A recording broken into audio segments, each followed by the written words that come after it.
नमस्कार, रश्मीज रेसिपीमध्ये पुन्हा एकदा सर्वांचं स्वागत. आणि आज आपण ढाबा स्टाईल अंडा करीची अगदी स्टेप बाय स्टेप सोप्या पद्धतीची रेसिपी पाहणार आहोत. त्यासाठी आपल्याला गॅसवर एक कढई गरम करायला ठेवायची आणि त्यामध्ये किसलेलं सुकं खोबरं छान या पद्धतीने आपल्याला भाजून घ्यायचं. खोबरं छान भाजून झाले की काढून घ्यायचं आणि थंड व्हायला ठेवायचं. आणि याच पद्धतीने थोडे तीळ देखील आपण भाजून घेणार आहोत. साधारण 1 वाटी जर खोबरं असेल तर 2 टेबलस्पून एवढे आपल्याला तीळ घ्यायचे. आता तीळही छान भाजून झाले, छान तडतडू लागले की आपल्याला काढून थंड व्हायला ठेवायचे. दोन्ही व्यवस्थित थंड झालं की मिक्सरमध्ये आपल्याला हे बारीक करून घ्यायचे. आता हे बारीक करून मी बाजूला ठेवते. आता याच पद्धतीने मिक्सरमध्ये आपल्याला आलं, लसूण, हिरवी मिरची आणि टोमॅटो देखील बारीक करून घ्यायचे, यामध्ये पाणी न घालता. आता आपलं वाटण तयार झालेलं आहे. आता फोडणीसाठी गॅसवर मी एक कढई गरम करायला ठेवली. त्यामध्ये घालूयात तेल. तर 1 टेबलस्पून तेल घेतले. त्यामध्ये सगळ्यात आधी आपल्याला बॉईल करून घेतलेले अंडे छान फ्राय करून घ्यायचे. अंड्याला चिरा पाडून घ्यायच्या. यामध्ये घालते मी थोडी हळद, थोडंसं लाल तिखट आणि अगदी चिमूटभर मीठ. आणि याला लो फ्लेमवरती छान फ्राय करून घेऊयात. तर या पद्धतीने हे छान फ्राय झाले की काढून आपण एका प्लेटमध्ये बाजूला ठेवूयात. आता याच तेलामध्ये मी आणखी थोडंसं तेल घालते. तर तेल चांगलं तापलं की यामध्ये घालूयात बारीक चिरलेला कांदा. 2 मोठे कांदे घेतलेले आहेत मी, बारीक चिरून घेतलेत. कांदा आपल्याला छान परतून घ्यायचा आहे आणि कांदा चांगला बारीक चिरूनच घ्यायचा, किंवा तुम्ही मिक्सरमध्ये बारीक करून घेतला तरीही चालेल. कांदा चांगला या पद्धतीने सॉफ्ट झाला किंवा छान गुलाबी रंगावरती आला की यामध्ये आपल्याला बाकीचं साहित्य घालायचं आहे. आता पाहू शकता कांदा छान आपला परतून झालेला आहे. यामध्ये मी घालते आलं, लसूण, हिरवी मिरची आणि टोमॅटोची पेस्ट करून घेतलेली.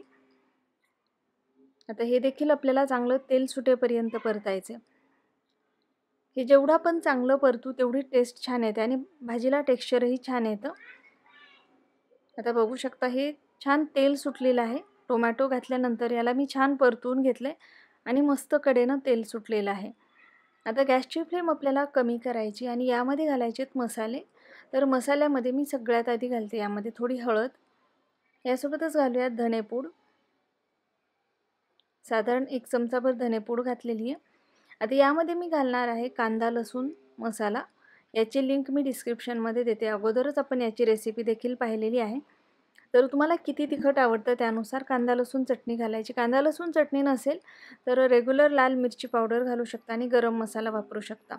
आता चटणी घातल्यानंतर या पद्धतीने छान मिनिटभर त्याला परतून घ्यायचं आणि जे आपण खोबरं आणि तीळ बारीक करून ठेवलेलं होतं ते यामध्ये घालून याला मिक्स करून घ्यायचं. तेलामध्ये छान मिक्स करून घ्यायचं. फक्त गॅसची फ्लेम आपल्याला कमी ठेवायची. आता यामध्ये मी थोडंसं पाणी घालते, म्हणजे हे जे मसाले आहेत व्यवस्थित शिजले जातात आणि ते जळतही नाहीत. तर अगदी थोडंसं पाणी घालायचं सुरुवातीला. याला छान मिक्स करायचं, मिनिटभर परतायचं. पुन्हा आणखी यामध्ये थोडंसं पाणी घालायचं आणि मसाल्याला छान शिजवून घ्यायचं. या पद्धतीने मसाले जर व्यवस्थित शिजवून घेतले तर याला टेक्स्चर खूप छान येतं. आपली जी ग्रेव्ही आहे छान मिळून येते. तर बघू शकता पुन्हा मी यामध्ये थोडंसं पाणी घालून मसाला छान परतून घेतलेला आहे. याला छान तेल सुटेपर्यंत आपल्याला या पद्धतीने थोडं थोडं पाणी घालून शिजवून घ्यायचं आहे. आणखी थोडंसं पाणी मी यामध्ये घातलं आहे. मिक्स करून घेऊयात. तर बघू शकता त्याला तेल खूप छान सुटायला लागलेले. आपले जर मसाले किंवा यामध्ये जे घातलेलं साहित्य आहे जेवढं चांगलं परतून घेऊ आपण, ते जर व्यवस्थित परतून घेतलेलं असेल तर आपल्याला आपली जी ग्रेव्ही आहे त्याला टेक्स्चर तर छान येतच आणि पटकन या पद्धतीने त्याला तेलही सुटतं.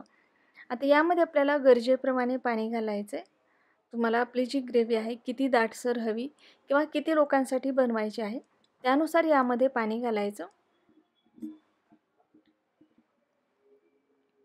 तर बघू शकता आता यामध्ये मी पाणी घातलेलं आहे. आता घालूयात यामध्ये आपण चवीनुसार मीठ. मीठ घालून याला एकदा ढवळून घ्यायचं आणि याला एक उकळी येऊ द्यायची. गॅसची फ्लेम मोठी ठेवते मी. एक उकळी येऊ देणार आहे.